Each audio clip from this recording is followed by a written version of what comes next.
Tell us. We're live. We're live with the biggest trade in Seahawks history, maybe NFL history. I mean, this thing is massive. Russell Wilson to the Denver Broncos. I don't know. Your thoughts? Well, we've been talking about it all day. And actually, we've been talking about this specific scenario for about a year now. And I was a little bit, I guess, ahead of the curve when I said that as much as it would suck to lose Russell Wilson, who I, obviously am so grateful for, and more than anybody how much I wanted to draft Russell Wilson back in 2012. Like, right. I just knew he was the dude. But having said that, I think it was the right move because they were never going to put the team around him to get another ring. And I think your thought before was it was either going to be Pete Carroll and John Schneider we're going to leave, or Russell Wilson, or maybe both. And for a while there, it looked like we were in the clear. It looked like we were keeping everybody for one more year, going to try, one more shot to give them to have another year to see what they could do. And then it's like, boom, nope, Russell Wilson's gone. So would you have rather had Russell Wilson leave, or would you rather have had Pete Carroll and John Schneider leave? It's a weird thing when you talk about it because fans are reactionary by nature, and we all do it. The fact that these guys brought us our only Super Bowl championship, you got to be grateful. And I think they had so much success early on. I think they made it look too easy. And then they probably thought they were the smartest guys in the room for a very long time. And it was clear draft after draft, offseason, they were not building the roster to emulate what they originally had in 2012 through 2016, 15. And it sucks because you're so close. You've got a quarterback that can kind of make something out of nothing, but they basically relied on him for everything. And when things didn't go right, and then heaven forbid he actually got hurt for once, the warts have all been exposed. Well, wasn't that an accident waiting to happen with that offensive line? I mean, their offensive line has just been, they've neglected that for so many years because they're like, oh, he's Russell Wilson. He doesn't need an offensive line. He can run around. And I feel like they wasted those years. Imagine if they would have had even just an average offensive line. I think that he could have, if they would have built the team around Russell instead of, I disagree. I think they were trying to emulate what they had in 2012, which is kind of a shitty offensive line, but they were trying to get back to that defense. They just couldn't draft for it. They traded Frank Clark and they drafted that. What's that guy's Collier? That guy was terrible. Collier. Yeah. He couldn't fill that role. Guys like Malik McDowell, Collier. You have to remember the way the LOB started. They got guys off the scrap heap. They got, Michael Bennett, who we actually picked up as an undrafted free agent, let him go. He had a couple good years in the league, and they're like, yeah, they got him on a bargain deal. Cliff Averill, they did pay some decent money to. He was a free agent out of Detroit, but he wasn't some mega star, signing. Right. They got lucky with these guys. They had guys like Mebane and that they had drafted in previous years, previous regime. And they just who am I forgetting? Clemens, the defensive end, and they got him from Philadelphia. So they got reclamation projects to come in. They drafted. They were ahead of their time because they were using a system that nobody else was using. They were getting tall corners with long arms instead of these quick, short guys. And, they were just sort of building their defense in that Pete Carroll mold. And they were ahead of the curve. They did it before anybody else. Now everybody's copied it. And now what we're finding out is the league has figured out that defensive system, that cover three shell, that single high. It's really nice when you have Hall of Famers at 3 of the 4 secondary spots to kind of cover your warts, and you got guys who can rush the passer. Well, yeah, and that's the thing is like, I think that I don't know if they're just not drafting. Like you said they were lucky when they got because they got Cam Chancellor and Richard Sherman both in the 5th round, and those are possible Hall of Fame defensive backs, really freaking good defensive players either way. And they got those guys in the 5th round. And I think they were trying to do that again. Oh, we'll just get a cornerback in the 5th round. And it's like, they kept missing. I mean, they got the one guy in the, was it the 2nd or 3rd round, but now he's gone. And so they just never replaced all these guys and I think it's just through the draft. I mean, they had DK Metcalf. That was a good pickup. They got a really good wide receiver, but so many more misses than hits.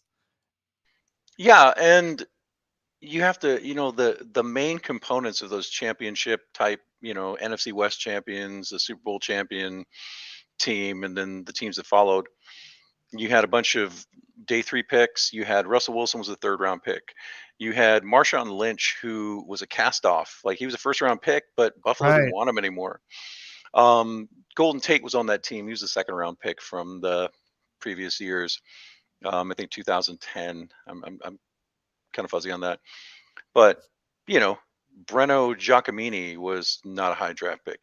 The 2 picks they had early on in the regime, where they had number 6 and they went Russell Okung, and they had Earl Thomas that year because Denver decided to trade their 1st round pick for a 2nd round pick the year before, and that guy was out of the league in a year.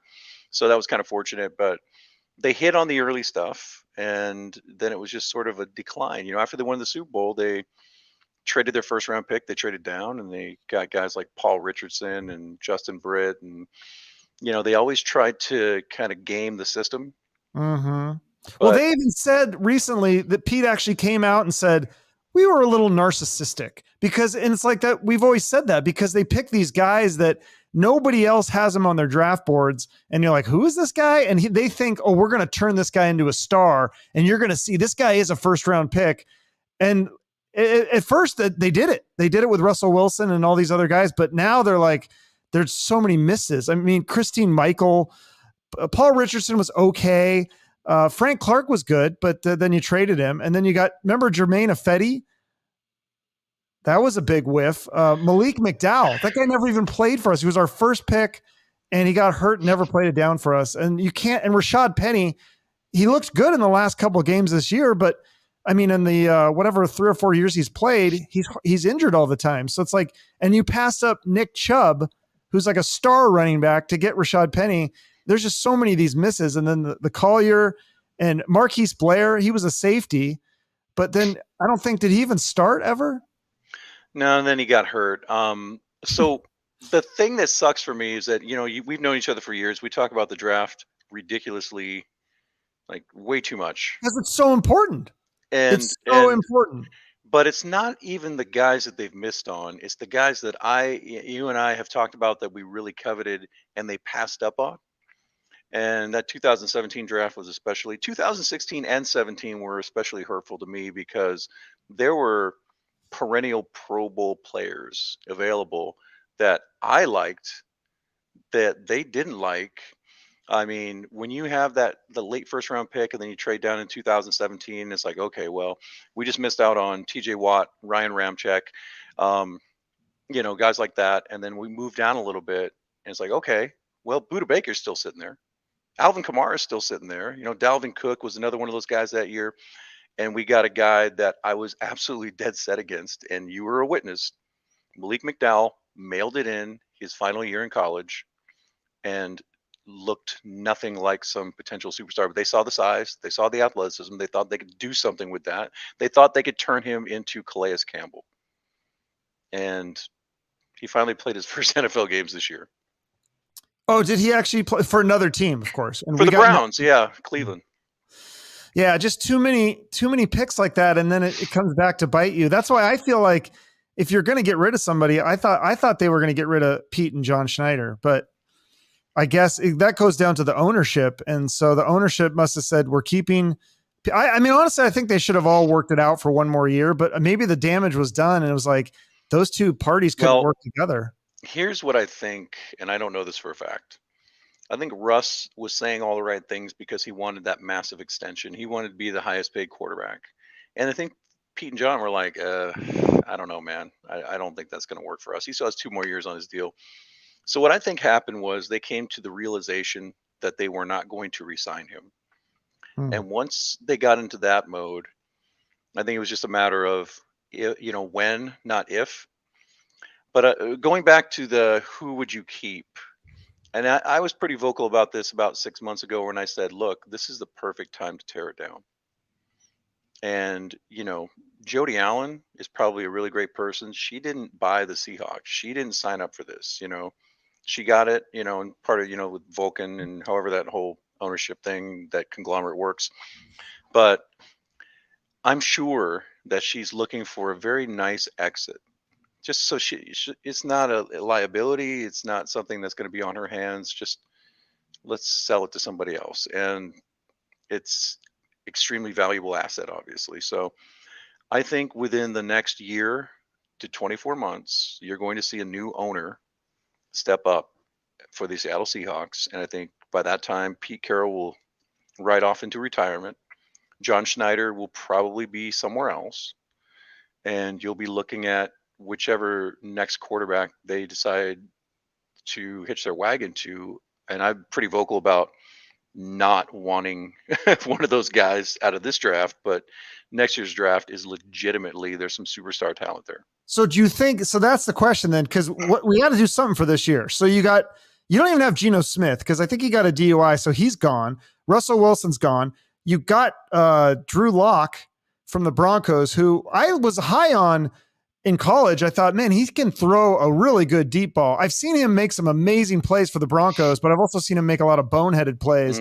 He's not, I don't think he's the guy. So he may be the guy to tank your season to get a good draft pick for 2023, which that might be their plan, to be honest with you. And when you look at it, I went in this year's draft. Yeah, I went and looked at all the contracts for the guys that got back, and Shelby Harris has got 2 years. Noah Fant's got 2 years. Locke only has this next year, and he's relatively cheap. In fact, he's really cheap for a starting quarterback. Mm-hmm. And so they have a year with him to kind of figure out if he's really any good, or if they're okay to just let him walk. Or if he's pretty good, but you don't want to commit to him, maybe you franchise tag him and trade him and get more assets next year. Like, hey, we won't charge you 2 first rounders, but if you want this guy, maybe a first or a second and a third, or I don't know. I mean, that's just spitballing, obviously. I don't think he's the guy, but if he plays just well enough to be interesting next year and gets DK involved, and then maybe he helps us into the top 10 next year, and we've got. Do you think that they have a plan, or do you think they just said, we got to get rid of Wilson? The trust there, the relationship is broken. We'll get the draft picks and we'll figure it out later. Or do you think they said, we can get this guy at number 9. We can take this guy and we'll make him the next superstar. We don't need Russell Wilson. Well, I think I was watching ESPN earlier. I think it was Brady Henderson who covers the Seahawks. I think that was right.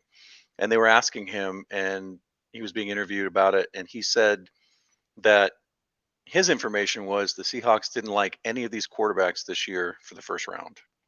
So maybe they look in the second round, maybe somebody falls and then they take a flyer on him.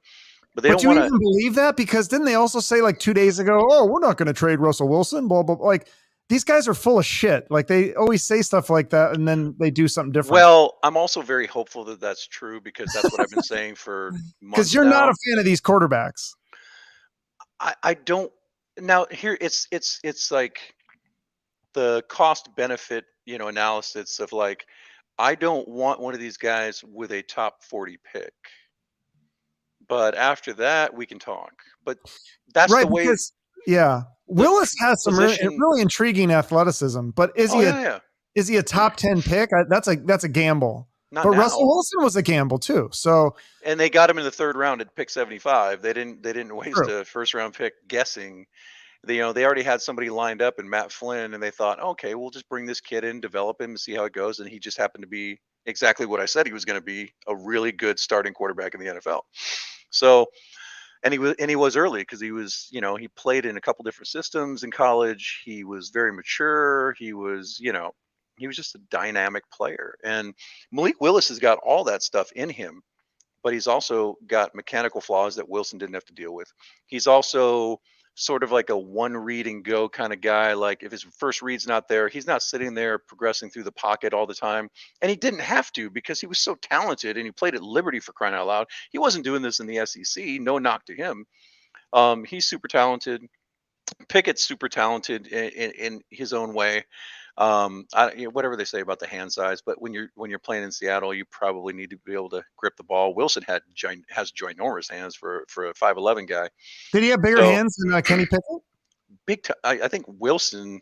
I don't know. I mean, we could look it up, but Wilson had big hands for a quarterback. Okay. Yeah. Cause I just know I haven't watched a lot of these guys tape from college yet, but I plan to. But I heard good things about Pickett. I heard that he was these guys from Pittsburgh, they raved about him and they wanted him to be a Steeler. So And he's got arm talent and he's got athleticism. I think he ran in the 4.5, 4.6 range the other day at the combine. man, So he's got ability. If I'm going to, we don't even have a first round pick these last 2 years. So if I'm going to have a number 9 overall pick, I want to be sure that that guy is the guy. So no. Number 9, I want, Wyatt or Davis, one of the big defensive tackles from Georgia.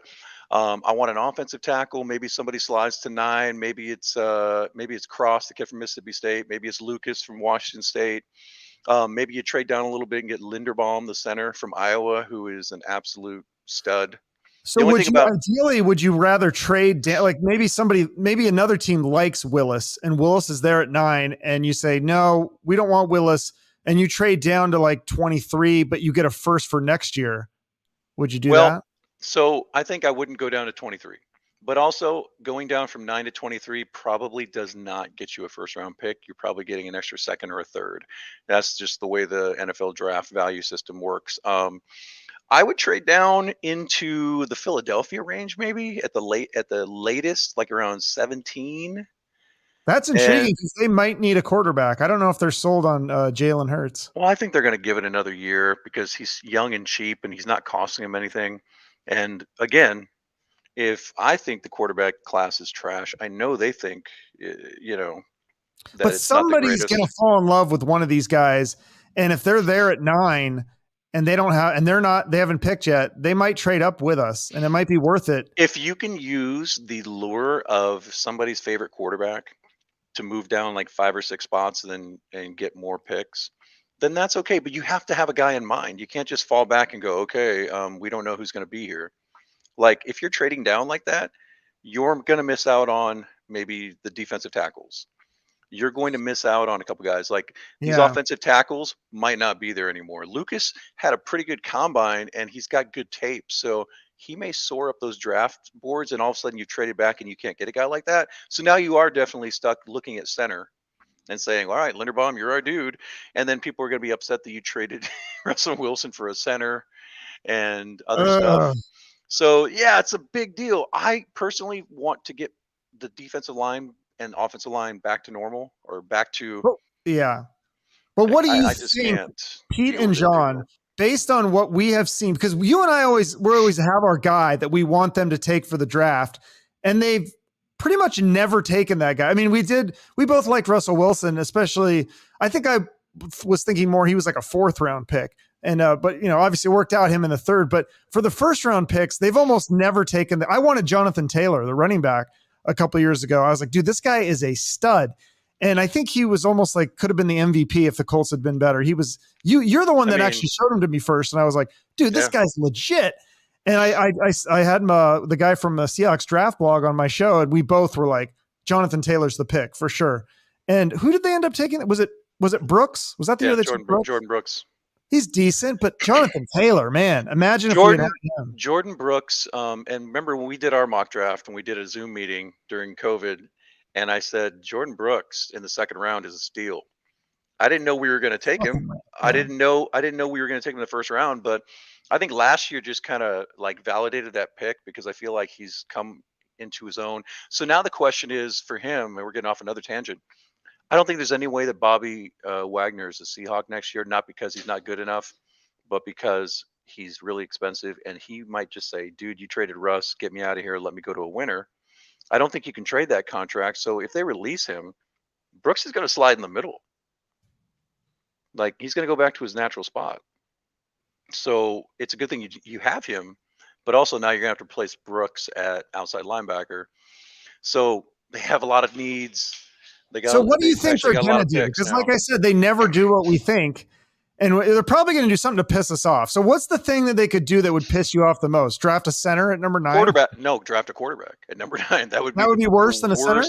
That would be Because if Linderbaum is the center, he's better. He's a better player at center than any of these quarterbacks are at that spot. I still wouldn't draft the center at number 9, but at But, 15, you yeah. think Willis could? I mean, it's a gamble. It's a big fucking gamble. But if Willis pans out, I mean, that could look like a brilliant trade and pick. If Willis, if they think he's the guy, I mean, it's a gamble. It's a giant gamble.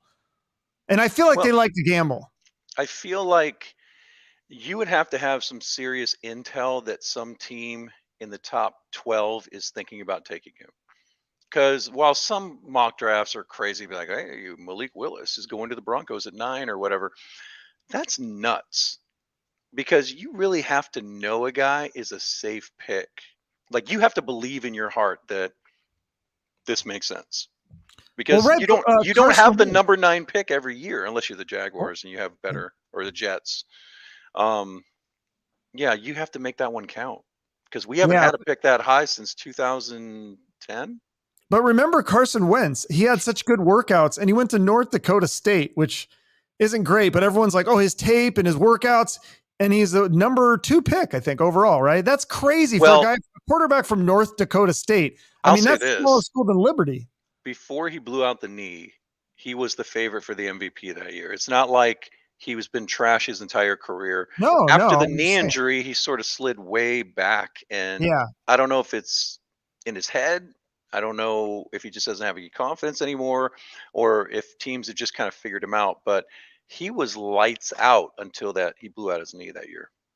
Right, but originally he wasn't slated to be the number 2 pick. Like, he rose up throughout the workouts and before the draft, right? There was buzz. There was buzz about him being a first-round pick for a while. Okay. When he rose up, it wasn't like he's in the 20s now. Now he's top 5. See, I think that could happen with one of these guys, with Wilson or Willis, or possibly Pickett. I think one of them, some team's going to fall in love, and it only takes one, and then that could be a top 5 pick. I mean, who was the guy the Bears took? They traded up for him over Mahomes. Mitch Trubisky. It was terrible. Oh my God. That was the strangest pick. And I was sitting in your living room at the time laughing my head off hysterically. I was like, the Bears just doomed themselves for the next 8 years. Yeah. And Mahomes looks like a freaking steal at like whatever 20 something or 15, whatever they got him. 20. Like, yeah, around 20. Yeah. And then Watson, like outside the top 10. Yeah, those are the dudes. Watson in college. I don't like him now so much with it. He's like a rapist or whatever, but I like him. Allegedly. Oh, sorry. Yes. Allegedly got some massages and didn't. I don't understand. Bob Kraft gets away with going to a massage place. Well, those were massage parlors. I think these were just regular girls that were masseuses. They were like physical therapists. They're like, it's a weird thing. He's like, a little lower. And she's like, he's like, lower. She's like, sir, that's below the towel. Just do it, woman. I don't know how it went. Oh, but God, I can't believe you're broadcasting this. It sounded yeah. So but anyways, back to the Seahawks. No, I know. Yeah. Hopefully that's the other thing you got to do. You got to do your homework with the character, because you don't want a guy like that on your team. I will say for the Texans. I will say that the guys in this draft are not being downgraded because of their character or their personality or their toughness. Like, I think Cody Pickett's not Cody Pickett. I always go to Cody Pickett because he's a Husky, but Pickett is a kid that he's a tough kid with arm talent, and he's athletic, and there's good things about him. Matt Corral, I think, is a really tough kid. Where's he from? Mississippi State or something like that? Ole Miss, but he's originally from like USC. Oh, okay. That sounds familiar. He's a California kid. He was a big time prospect. And I've got a dog beating on my door right now. He's a kid that I actually don't hate. But again, if you're asking me if I'm going to take one of these guys in the first round, Willis is a really great kid, really humble kid who just happens to be a physical specimen as far as like his athletic ability. And, he's got the arm talent to do it. But he's just like couple years away. Like, it just feels like you're banking on him down the road, and he can't step in and be your guy right away. But isn't that the new thing in NFL? You get these running quarterbacks who can't really throw, like Cam Newton and what's the kid from the Cardinals, Kyler Murray, Lamar Jackson. Yeah. Yeah, all these, that's like the new thing. It's like, just get a kid who's athletic and can run around and occasionally he'll throw a little bit. I mean, that's kind of the new model for the NFL. And Well, Willis it's not is younger and he's faster necessarily. than Wilson. I said this earlier to you. I think if there was any young quarterback in the league that you were going to maybe go after, trade for, I think Tyler Huntley would be a candidate for that. And when he was in college, he was strictly at Utah. They just love these athletic quarterbacks who can just run around and do a little bit here and there, because their offense has always been sort of unsophisticated and spread oriented. But excuse me, they've only had a couple quarterbacks that could actually do anything with it. And this year, they had a kid come in after somebody got hurt and took him to the Rose Bowl, and then he got hurt in the Rose Bowl, and then they obviously fell off.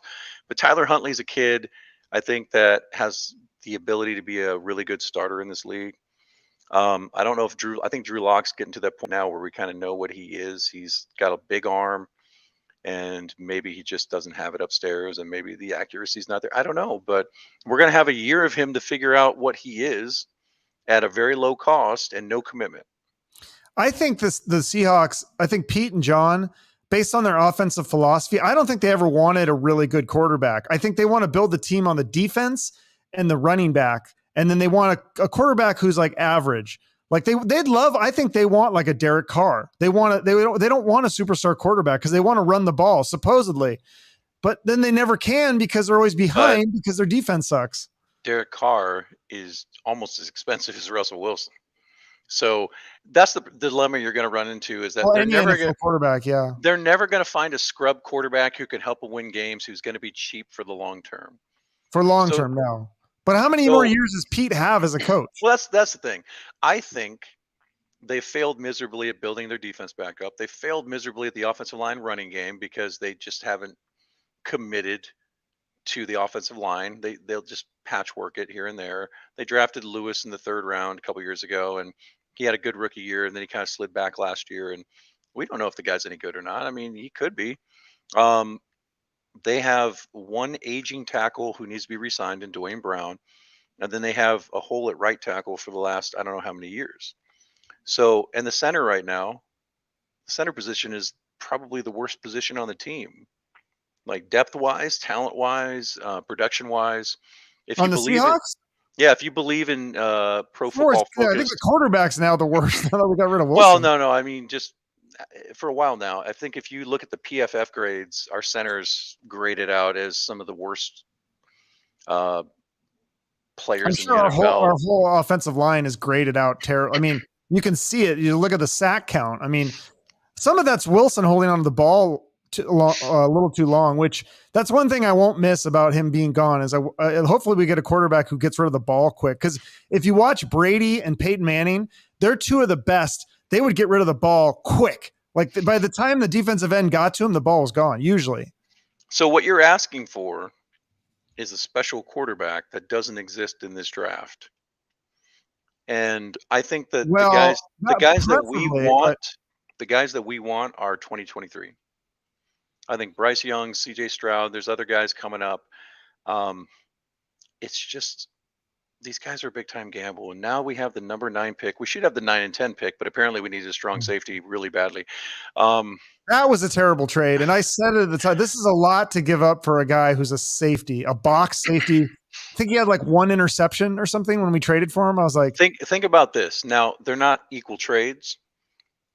The same amount of 1st round picks were given up for a safety as Russell Wilson. That's so depressing to think to. And it was the same team involved in both deals. Yeah. I mean, yeah, we got a couple 2nd round picks and we got some players that Denver didn't want anymore who were talented, but Well, here's the other thing though, too, is so we got rid of Wilson. So we got rid of all that money. So do you think that they'll sign some veterans now because they have more cap space, right? They could sign some veterans with all that money. I have 2 points to that question. Number one, the dead cap hit this year is extreme, like 30 something million dollars, like 32, 37, somewhere around there. So they take a dead cap hit for trading Russell Wilson. Okay. The second point is you just traded the best quarterback in the West. And who wants to sign with your team now when you have Drew Lock? Well, that's what I'm saying. Maybe build. So I would maybe build up the defense or the offensive line. Like you said, the lines, the offensive line, defensive line, build that stuff up and then get your quarterback next year. But so then I guess you just stick with Drew Lock for a year and just, I mean, maybe they do that on purpose to tank the season to get a better pick. I mean, that's not unheard of. It's a low risk move. If you know that you're probably not going to compete for a Super Bowl or even the division next year, because you still got the Rams, you still got the Niners who were almost in the Super Bowl. We have all these good teams in our division now. So you wait it out a year and you see what you got. And then the next offseason, you have an amazing draft capital. You don't know what you have in Drew Lock, but maybe he can net you something later. Like I said, if he has a decent enough year, you can, franchise him, transition him, flip him for somebody else. Then you go into next year with young defensive tackle, a second round. You have 2 second-round picks back to back now. Yeah. So now you draft a young corner, maybe a Kyler Gordon from Washington, who ran a slower 40 than everybody thought he was going to at the combine, but is still a legit explosive athlete who was an amazing cover corner. Maybe you get somebody like that. And all of a sudden, you look around and maybe you got a big Jonathan Davis in the middle next to Puna, and maybe you've got these young corners and you've got your really expensive but really talented safeties on the back end. And Brooks is maybe in the middle now, so you're going to have to find an outside linebacker. But now you have a little bit of cap space to make that happen. So what I'm saying is you have to plan ahead to next year and the year after and the year after that. You should not be under any illusions that we are trying to win a Super Bowl next year now that Russell's gone.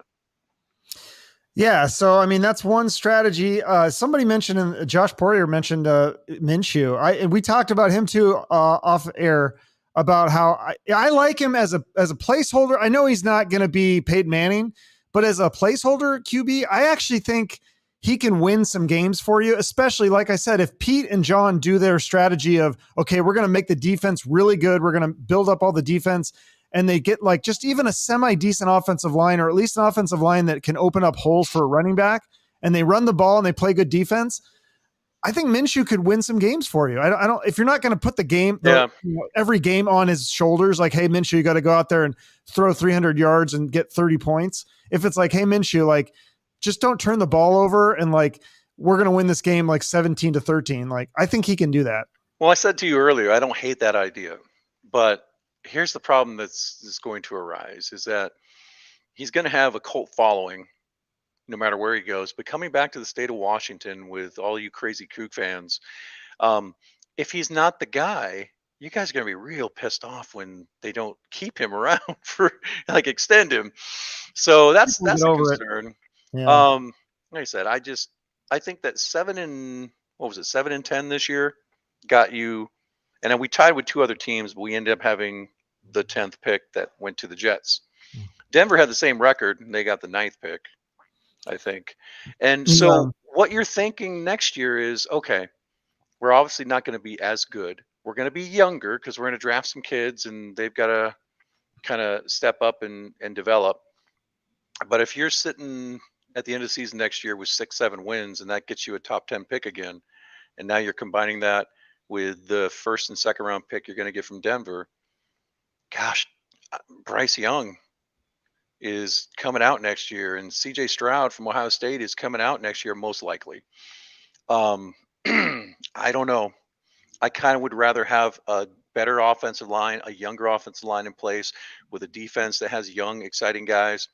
And then you're going to build your next, hopefully your next dynasty type, group with one of those young quarterbacks next year. I don't think this year's guys are worth the risk. Well, even next year, though, there's no sure thing. That's the thing. Is like I try to tell people with Wilson, people get mad. Oh, Russell Wilson, like he holds the ball too long. He sucks. And people get mad. I'm like, dude, you guys don't understand how bad it was before. You and I know, we're old. We've been there. We've been through the John Kitnas, and John Kitna wasn't that bad. Warren Moon was okay. But like we had like the Kelly Stofers and the freaking Rick Meyer, and Dan McGuire. I mean, do you remember 92? Oh yeah. Kelly Stoffer, Dan McGuire, Stan Gelbaugh, Jeff Kemp. I remember Kemp. I think I was at one of the games, some of the games that Kemp started. He was the human interception. He was the He was human bad. interception. He was bad, but And Stan Gelbaugh was feeling himself coming off that World League of Football MVP with the oh God, what was it? The Monarchs. yeah. Okay. Yeah. More recently, if people don't remember that far back, what are the guys? Oh God, what was it? Clipboard Jesus, Charlie Whitehurst. We Yeah, traded for him. yeah. I remember being so mad. We gave like a second or third round pick for him, It and was I was like, bad. "What are you doing?" And that was at the beginning of the Pete and John regime, It where we was were Pete like, and John. "What It's are the these same guys? people. Yeah. What are these guys doing?" So they missed on Whitehurst, they missed on Matt, Tavares Jackson, Matt and they missed Flynn. on Matt Flynn. Yeah. And then didn't they get Charlie Fry too? I don't know if they really were thinking he was going to start, but they got 4 terrible quarterbacks that did not play well. And then I think they kind of might have just sort of got lucky with Russell Wilson. Yeah. I mean, even a broken clock is right twice a day. What was funny about that is that the story goes is that Pete really wanted to take Russell in the second round. And John was like, no, we'll wait it out. We're going to get him. We're going to get him. Don't worry about it. And he was freaking out. So they ended up going getting Bobby Wagner. And Pete's like, we got to trade up. We got to trade up. And like, no, we're just going to let the draft come to us. And then 75th pick comes around. He's still there. And they totally lucked out. I don't expect that kind of stuff to happen. Like, there are not any dudes in this draft where I'm like, next Russell Wilson. I think Malik Willis is very exciting. I think Pickett's very exciting and certain. But I just, if they were there at pick 75, I would run to the podium. But they're not going to be. Yeah. Well, that's the thing is like you look at, I mean, Wilson, he's not like just a Pro Bowl quarterback. I mean, you're looking at a quarterback he had MVP caliber seasons. Like he was in the talks many years where they're like, he might be the MVP and then he wasn't. But I mean, to get that level, it doesn't come around very often. I seriously doubt they're going to go from Wilson to just drafting the next Wilson. It doesn't work like that. Like we're going to have a few Charlie Whitehursts and Charlie Fries and Kelly Stofers and Stan Gelbaughs, I'm guessing, before we find another. And it could be weird. Look at the Broncos. We're getting one out of the way this year with Drew Lock. If he even is the guy. I mean, they could go for the Malik Willis or somebody in the freaking first round. You never know. They could trade up. They could trade their picks next year and go up and try to get Malik Willis. You never know. Why would you trade up for anybody? They're going to be there at 9, first of all. Second of all, I would never trade up for anybody in this draft. Like, I don't think I would trade up. There's maybe like 2 like the kid from NC State, the left tackle. I always forget how to say his name. He's really talented. I watched him the other day. Aiden Hutchinson. I got to see that kid in person when I went to Michigan this year to go watch the Huskies play. Aiden Hutchinson is a dude. He's a real dude, but he's going to go number 1 overall. And it's kind of funny. You know what I'm doing with the Husky Discord thing, and I put a poll up on Twitter today, like, "Hey, Seahawks Husky fans, Seahawks are on the clock, and Kayvon Thibodeau from Oregon is on the board. You know, what do you do? Is it yes, run to the podium, or no, we don't need that dude?" And it's pretty entertaining. That guy's good. He's a defensive end, I believe, right? He's talented. There's questions about whether he really loves football or if he just loves the other stuff that goes along with football. He hasn't developed a ton of pass rush moves at Oregon, and for a while there, schematically, Oregon was using him in a completely different way than what he should have been used, where he was two gapping instead of like just coming flying off the edge. He's a talented kid. He's going to land on his feet. He's going to be a top 10 pick. It's just, does he love football? That's what every scout wants to know about every kid. Do you love football? Russell Wilson loves football. That reminds me of, do you remember the quarterback Josh Rosen from UCLA? Oh, yeah. I hated him. Yeah, I hated him. Same thing. They're like, well, we don't know if he really likes football. And then he was a total bust. Spoiler alert. He does not love football. Clearly, football doesn't love him. So, yeah. It's like Jamarcus Russell. I don't think he was really into the game either. That guy, what a waste. Yeah, so many, and that's the thing is like there's so many players like that. There's way more Ryan Leafs and Jamarcus Russells than there are Russell Wilsons. Like Russell Wilsons don't come along very often, so I don't know that it was a smart move to trade him. I think he's still got a few more good years left. I guess time will tell. Hopefully they know something I don't. but I am very skeptical of this trade. I think it was it's like I've told you before, and I remember when I brought this up to you originally in years past or months past. You were very quickly dismissing that. You're like, "What are we going to do? We're going to go back to Charlie Whitehurst." And I go, "Look, there is such a thing as trading your asset at its highest value, and right now, he's never going to be more valuable. Like if Russell Wilson went out and went to the Pro Bowl again next year, that doesn't up his value. He's a year older, and he has 1 year left on his contract. Trade him now.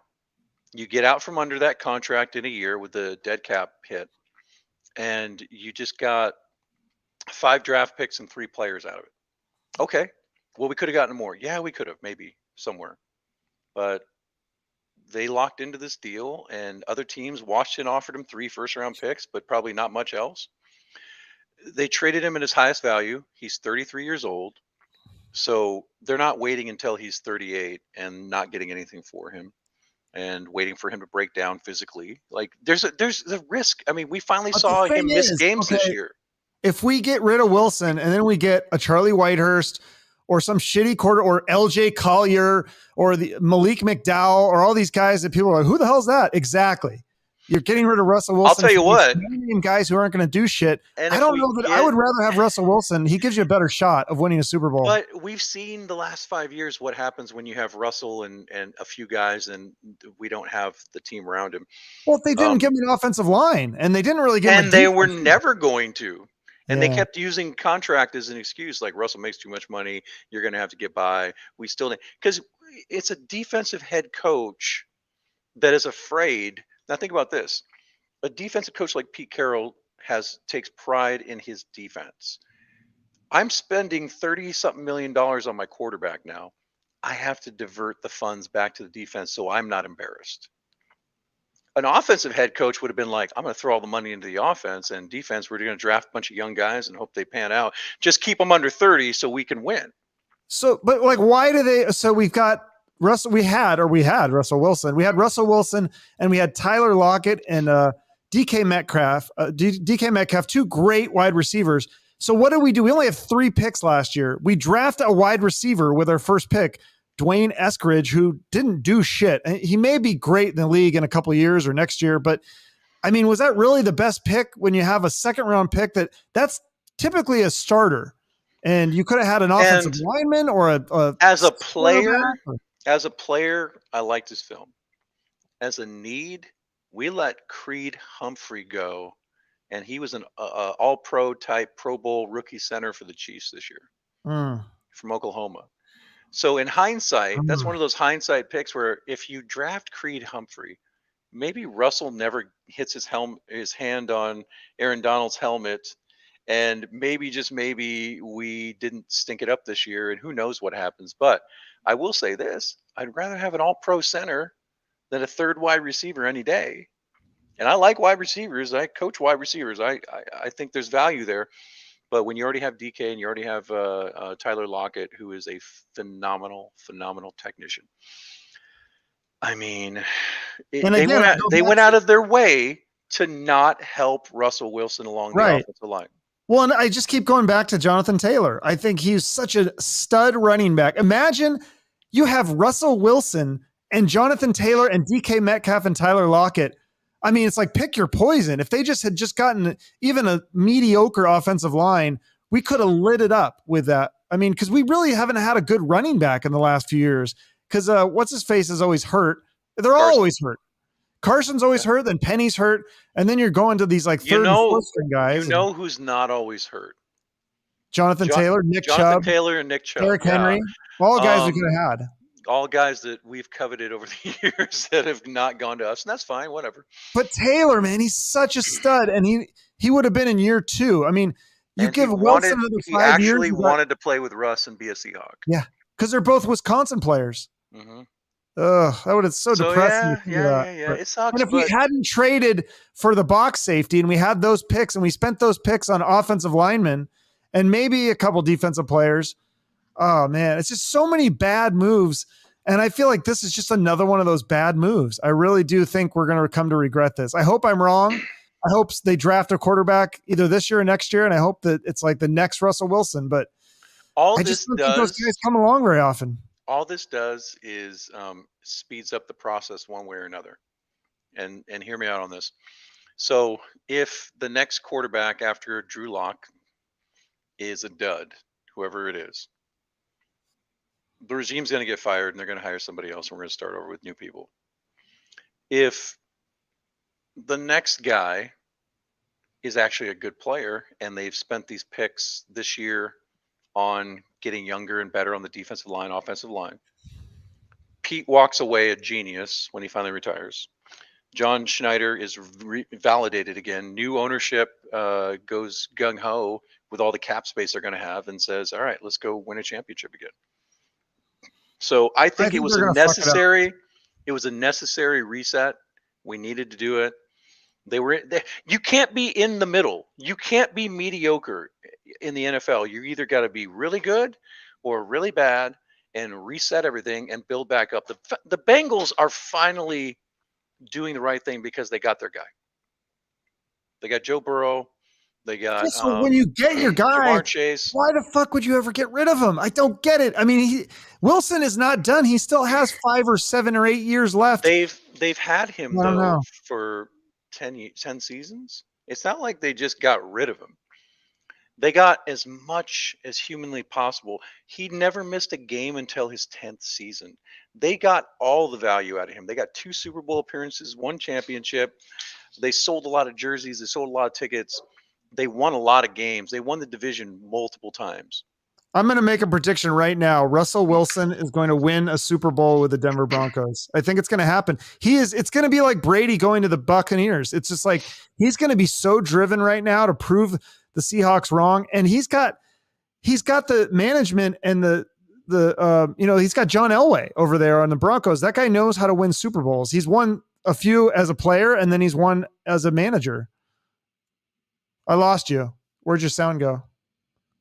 You cut out. Did I mute you? Hello? All right, got it. Okay. John Elway hasn't done jack squat since he brought Peyton Manning over there, and they lost 1 Super Bowl, and they won They won a different Super Bowl against the Panthers when Peyton Manning was done, like he was toast. Peyton Manning was like in a wheelchair running around on the field, and like somehow they won the game. He's given them guys like Drew Lock, first of all, but Trevor Siemian, Teddy Bridgewater, like guys who are just not the guy. So Denver's got a pretty good offensive line. They've got a talented wide receiver core. They've got Javonte Williams at running back. Their defense is pretty good. They have a legitimate shot, but they also play in the same division as Patrick Mahomes and Herbert with the Chargers. And I mean, it's not an easy task. It's fun to watch the AFC West next year. Well, it was fun watching the NFC West for a while here too, with all these teams duking it out. But no, we are the worst team in the NFC West right now. Yeah, with no quarterback. Yeah, absolutely. Yeah, and that may be their strategy. We can always count on the Arizona Cardinals to be good. To mess it up, to come out to a hot start and then just fall flat on their face and blame Kyler Murray. It's so funny. My buddy, because they started out like, I don't know, it was like 6-0, and he goes 7-0, something like that. Super Bowl. They're going to the Super Bowl. Mark it up. I guarantee it. I go, dude, they do this every year. They start out hot, and they always like falter every single time. They don't always go 7-0. Sometimes it's 2-0, 3-0. The formula, 5-0, but they always start out hot and then they for the finish Cardinals terrible. Is, first of all, they're never the deepest team in the league, so if they lose somebody, they're screwed. But also, you need to hit Kyler Murray because he is a guy that once he starts taking hits, he's not the same dude. He will scatter shot that ball all over the field, and he has no ability to kind of like come out of a nosedive. The kid never faced adversity until he got to the NFL. He won like 3 state titles in high school in Texas. Then he goes to Oklahoma, and he's a star first round. He was the number 9 pick in the draft for the Oakland A's. Right. So then what happened to him, though? Because now he's all pouty, and he unfollowed the Cardinals. And like, I just said, the kid's never faced adversity in his life. But why is he mad now? He's just mad at life. He wants them to pat him on the head and tell him how special he is, and he wants like $40 million a year or whatever. He wants a big contract. Come on, it's always about the money, man. Don't ever think it's not about the money. He wants to feel pretty, and he wants to be super rich. Well, I'm sure that And they'll give that to him, but it seems like he's mad at them because maybe I'll they tell you haven't what, given it to him soon enough. I don't know if I would give it to him because the Not if he's dude, going to be pouty. he folds like once like the NFL season is now 17 games. You're going to take hits, and he does not hold up against the physical beatings. Yeah. Well, Malik Willis is faster than him too. They said he. I think Murray was the fastest quarterback, and now Willis will be the fastest quarterback. Oh, I wouldn't doubt it. I mean, the kid is phenomenally talented. You Yeah. know, whatever, man. I just don't want to draft a quarterback at number 9. But if for some reason Malik Willis was there in the second round and you move up a little bit and got him, I would be like, cool, okay. I think it's going to happen. I think he's going to go. Some team is going to. This is what's going to happen. He's going to have these workouts, and it's going to be like with Carson Wentz and all these other guys. Go, oh my God, his workout was phenomenal. He looked amazing in a workout in shorts, running around. And some team is going to just pull the trigger. Yeah, but the film don't lie. Like, the film don't lie, but people forget the film because it was a long time ago. No, not these guys. For me lately, when you're drafting a quarterback, the film matters. Somebody's and they've learned. These guys have learned a lot of lessons over the years. Mitch Trubisky. Listen, Jay Cutler. Every Bears quarterback, basically. Well, Jay Cutler wasn't that bad. He was hard to watch. If we get a Jay Cutler, I might have to change teams. I might have to root for the Broncos or something. That's weird.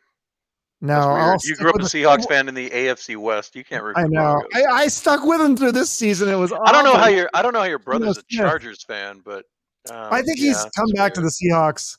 He still roots for the Chargers. It's like a secondary team. I like the Chargers. I rooted for the Bengals once the playoffs started in the Seahawks. I was like, go Bengals, because it's a team that has never won. I love Joe Burrow, but you know what happened to me in the fantasy playoffs this year with Joe Burrow and Jamar Chase back-to-back weeks. I didn't like that so much. My guy. That's my guy. Yeah, I was really impressed with the fact that they just kept running up the score like they were on speakerphone with you, and you're like, do it again, do it again. Like commercial where the guy's like, go for 2, and then he's like the owner of the team because he won the lotto, and it's like, play the lotto. You could own a team and then tell them what to do. It's like that Simpsons gif where they're like, stop it, you're killing him. Yeah, he's already dead. Yeah, stop it, he's already dead. Like, why is this necessary? Take a knee. Gosh, run the ball. Burrow, see, when I saw him in college, I was like, dude, this guy is legit. I mean, he's playing against was that the game against Bama that he won for LSU? Was that the national championship? Was it Georgia? I don't know. Whatever. Like, he was lighting it up against a really good team in the championship. No, I mean, that was, historically speaking, that was the greatest offense we've ever seen in college football at the Division I, Power 5 level. Like, there's LSU never had good quarterbacks. That's the funny thing. And they're always like a defensive team. They always win teams like who they just got, right? Jaden Daniels from ASU is transferring to LSU. Yeah. I saw that. Yeah, that's all this transfer stuff it's ruining college football, but it's interesting. Well, it's better than paying the players, right? Just let them transfer. We're doing that too, aren't we? No, it's that NIL stuff, that name, image, likeness stuff where they can go get deals. By the way, I'm not going to talk about it on here, but we need to have a conversation about the NIL stuff because your Cougars are involved in that stuff, and I'm hearing some really cool stuff about Washington. And I mean, shoot, USC, they gave Caleb Williams a boatload of endorsement stuff to transfer from Oklahoma, and it's. I think eventually they need to just let these players go straight to the NFL. Like, why are we making them stay in college for 3 years? What is the point of that? I mean, I don't. You can go into the NBA at 17, basically. It's two reasons. Number one, the physical development that happens when you're in college is necessary to hold up in the NFL because these are grown men. Second of all, the NFL doesn't want that because it's too much of a headache to try to scout high school kids when they don't play against even competition, and they are just too young and immature. And I mean, their bodies are immature. I mean, like, they need to grow. Like, most kids that you see in the NFL they didn't look like that when they came in as freshmen, Yeah. Now, Adrian Peterson's the one guy where I was like, that dude could play in the league right now. And he was 18 years old. And he probably could have, because he came in and just destroyed everybody. But I mean, Joe Burrow wasn't ready when he right. No, I'm not saying it would be for everybody, but I think there's definitely some players that could go, and I'm sure the NFL teams wouldn't mind developing them if they can get the player early. So I just think I think it's a logistical nightmare trying to project an 18-year-old and what he's going to look like at the NFL level. I think they like the farm system. I think they like the college system, but college needs to figure out how to make this level playing field. I don't know.